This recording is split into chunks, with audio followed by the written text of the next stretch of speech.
നമ്മുടെ മക്കൾക്ക് വേണ്ടിയിട്ട് സമ്പാദിക്കുന്ന തിരക്കിൽ ആ മക്കൾ നമുക്ക് ദുനിയാവിലും ആഖിറത്തിലും ഉപകാരപ്പെടുന്നതാണോ? നല്ല പ്രവർത്തനങ്ങളെ കൊണ്ട് നമ്മുടെ കണ്ണിന് കോർമ്മ നൽകുന്നതാണോ? അതോ സമൂഹത്തിനുള്ളിൽ തല കുനിച്ചുകൊണ്ട് പൊട്ടിക്കരയുന്ന അവസ്ഥയിലേക്ക് നമ്മളെ കൊണ്ടെത്തിക്കുന്ന മക്കളാണോ എന്ന് നാം ചിന്തിക്കേണ്ടതുണ്ട്.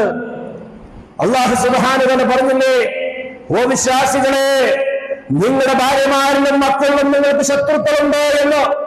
അതെ, നാം എപ്പോഴും ചിന്തിക്കണം, പഠിച്ച റബ്ബിന്റെ ആ അധ്യാപനങ്ങളെ പകർന്നു കൊടുക്കാതെ മക്കളെ വളർത്തിയാൽ മക്കളുടെ ആത്മാവിനും മനസ്സിനും ആവശ്യമായ സംസ്കരണം നൽകാതെ, ഭക്ഷണം നൽകാതെ ശരീരം മാത്രം കൊഴുപ്പിക്കുന്ന മസിൽമേന്മാരായി വളർത്തിക്കൊണ്ടുവന്നാൽ ആ മക്കളെ കൊണ്ട് അഭിമാനമല്ല അപമാനമാണ് ഉണ്ടാവുക.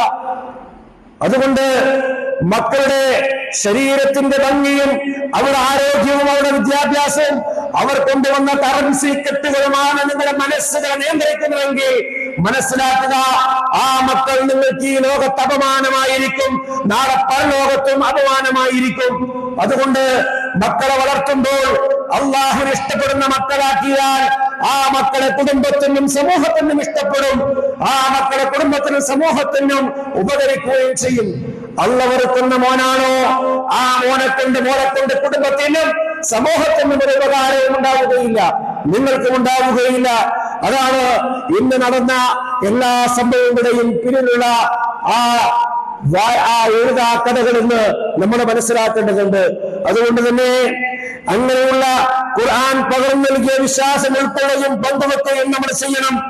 അങ്ങനെയുള്ളവർക്ക് ഗുണമെന്താണെന്ന് അറിയുമോ? ഒന്നാമതായി ഭയമില്ലാതെ നിർഭയരായി അവർക്ക് ജീവിക്കാൻ കഴിയുമെന്നുള്ളതാ. നിർഭയരായി അവർക്ക് ജീവിക്കാൻ കഴിയും. അല്ലാഹു പറഞ്ഞില്ലേ, ഖുൽ നഹ്ബിതു മിൻഹാ ജമിയാ ഫഇമ്മാ യഅതിയന്നകും മിന്നീ ഹുദാ ഫമൻ തബിഅ ഹുദായ ഫലാ ഖൗഫുൻ അലൈഹിം വലാ ഹും യഹ്സനൂൻ. ഈ ഭൂമിയിലേക്ക് മനുഷ്യനെ പറഞ്ഞയക്കുന്ന സന്ദർഭത്തില് അല്ലാഹു ആ മനുഷ്യനായ ആദം അലൈഹിസ്സലാമിനോട് പറഞ്ഞൊരു വാക്കാണിത്. അല്ലാഹുവിന്റെ കൽപ്പന ലംഘിച്ചുകൊണ്ട്, പാപിയായിക്കൊണ്ട്, തെറ്റുകൾ ചെയ്തുകൊണ്ട് ഭൂമിയിലേക്ക് പോകുമ്പോൾ ആ പശ്ചാത്താപം സ്വീകരിച്ചുകൊണ്ട് ആദം അലൈഹിസ്സലാമിനെ സമാധാനിപ്പിച്ചുകൊണ്ട് അല്ലാഹു പറഞ്ഞു, നിങ്ങൾ രണ്ടാളും ഭൂമിയിലേക്ക് പോ. ഉടനെ തന്നെ നിങ്ങൾക്ക് എന്റെ അടുക്കൽ നിന്നുള്ള ഒരു വഴി, ഒരു മാർഗം കൊണ്ടുവരപ്പെടും, ഒരു സന്മാർഗം നിങ്ങൾക്ക് ലഭിക്കും.